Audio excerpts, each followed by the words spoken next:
você disse que não tem uma receita de bolo. E eu concordo com você, eu acho que realmente não tem.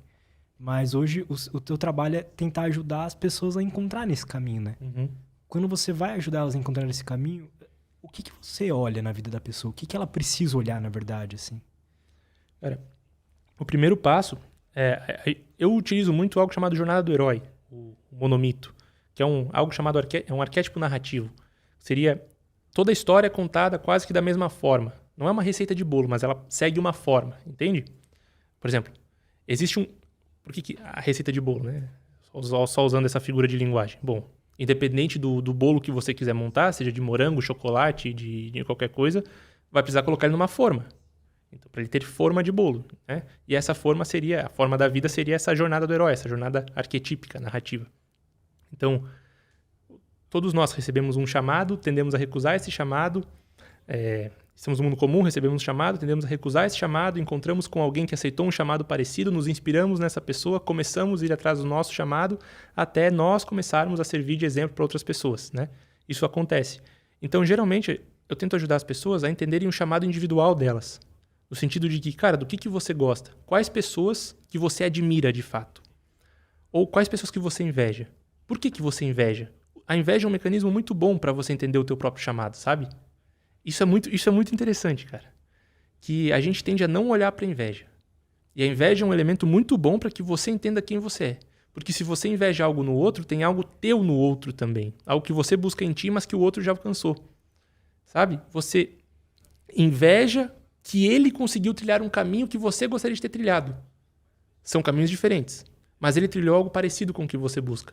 Se você consegue transformar essa inveja em admiração, você sente um entusiasmo. Entusiasmo é como se o teu Deus interior se acendesse. Entusiasmo é entheos, é Deus dentro. É como se o teu Deus, a tua luz interior se acendesse e você trilhasse o teu caminho também. Então seria esse encontro com o mentor.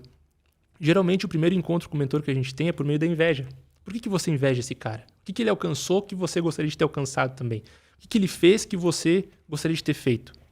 E aí, quando você consegue mapear isso, mapear a tua inveja, você consegue entender um pouco do que você gostaria de ser de fato, aquele desejo que é teu. Entende? Existem tipos de inveja diferentes.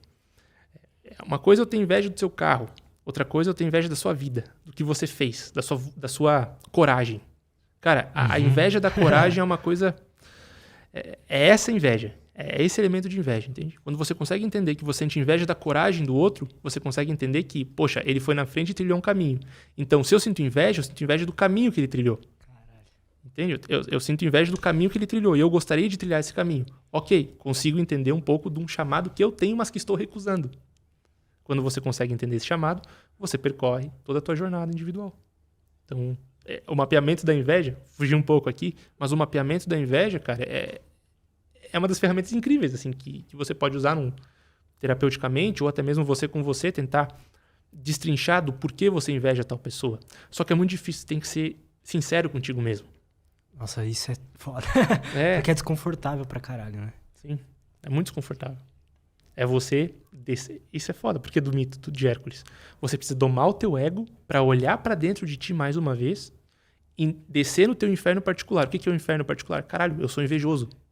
Assumir que você é invejoso, trazer essa inveja pra luz, pro teu reino individual, tirar lá do teu inferno, teu inconsciente, trazer essa inveja e olhar pra ela. Por que eu sinto inveja? Então você usa aquela tua pele de leão, como Hércules faz, doma o ego, desce pro teu inferno, recupera aquele monstro que habita ali, que protege, inclusive, o inferno, né? Que protege o inferno, você traz pra luz e olha pra ele. E ele te dá ferramentas. Cara, você inveja por isso, por isso, por isso. Talvez agora você possa se tornar herói da tua história. É toda essa narrativa. Será que todo mundo tem inveja? Porque se a gente já perceber isso, fica mais fácil de aceitar, né? Pô, todo mundo tem isso. Eu acredito que, em certo ponto, sim, todo mundo tenha. Acredito que todo mundo tenha um nível de inveja. São níveis diferentes, né? No começo, quando a gente entra em psicanálise, por exemplo, a criança nasce invejando... o menino nasce invejando o pai, porque o pai pode possuir a mãe. Isso é uma teoria freudiana. Depois a gente vai crescendo... Depois eu quero saber o que você acha disso. Levar a gente dos psicanalistas agora. Mas a gente vai vai desenvolvendo e depois a gente começa a invejar a nota que o coleguinha tira na prova da escola. Ou a gente sempre está invejando em algum nível, sabe? Chega um momento em que você já não inveja mais o carro, ou a nota, ou o seu pai. Você começa a invejar o tanto que o outro sabe. Você começa a invejar o podcast do outro. Ou sempre vai invejando alguma coisa, né? Então eu acho que é um movimento natural, sim, esse movimento da inveja. Sobretudo da admiração. Só que a gente corrompe a admiração e transforma em inveja. No sentido de que, cara, se eu te admiro, tem algo de bom em você que eu reconheço. Se eu reconheço que há algo de bom em você, também existe essa semente de algo bom em mim. Se eu abraçar essa semente de algo bom que há em mim e que eu reconheço em você, eu consigo trilhar o meu caminho. Só que a gente chama isso, essa admiração, de inveja do bem, inveja positiva. Aí já se vai tudo, né, cara? Existem ferramentas práticas para ir pro inferno e voltar com a luz? A escrita terapêutica ajuda muito. A escrita terapêutica no sentido de você ser honesto consigo mesmo e escrever a tua história. Quais os teus desejos no momento? Por que você deseja tal coisa? Você vai entendendo mais sobre ti mesmo nesse caminho. Como é que você acha que o cara deve fazer isso? Pega um dia, senta, como é que é? Se prepara? É melhor você estar... Geralmente causa angústia escrever sobre si, né? Quando a gente começa a reviver algumas coisas do passado, né? Mas quando você for fazer isso, é legal você começar elencando alguns pontos chaves da sua vida. Por exemplo, o que você lembra da tua infância? Pensa aí nos 5 pontos chaves. O que aparece para ti? Depois escreve sobre eles. Como que aconteceu? O que você poderia ter feito melhor sobre isso? Lá no Clube da Lapidação, a gente tem um módulo completo sobre escrita terapêutica. Alguns exercícios tem mais de 60 exercícios, na verdade, lá. Mas um dos principais é justamente olhar para essas fases e escrever o que você poderia fazer de melhor em cada fase e o que aconteceu que não era tua culpa. Porque muitas vezes a gente se culpa por coisas que não cabia a nós no momento, entende? A gente não sabia muito sobre a vida, principalmente na infância. E a gente tem que ressignificar durante a vida inteira. Porque o que é um trauma, né, cara? A gente para pensar em trauma. Tudo é trauma. Tudo é trauma. Existem traumas maiores e traumas menores. Trauma é do alemão, significa impacto. É como se a tua realidade interior fizesse um impacto com a realidade exterior. O que você espera com o que acontece.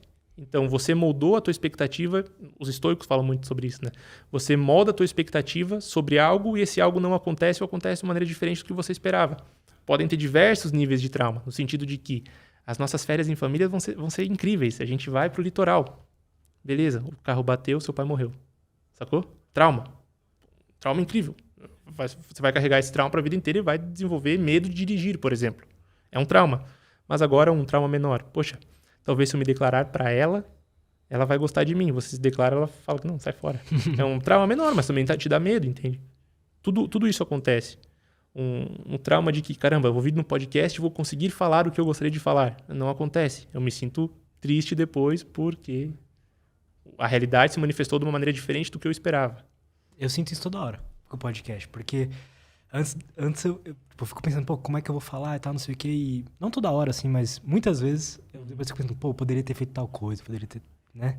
Gostou desse corte? Espero que sim. Se você quer receber mais conteúdo sobre desenvolvimento pessoal, saúde mental e autoconhecimento, não esquece de se inscrever aqui no canal, beleza? Valeu, até a próxima e tchau!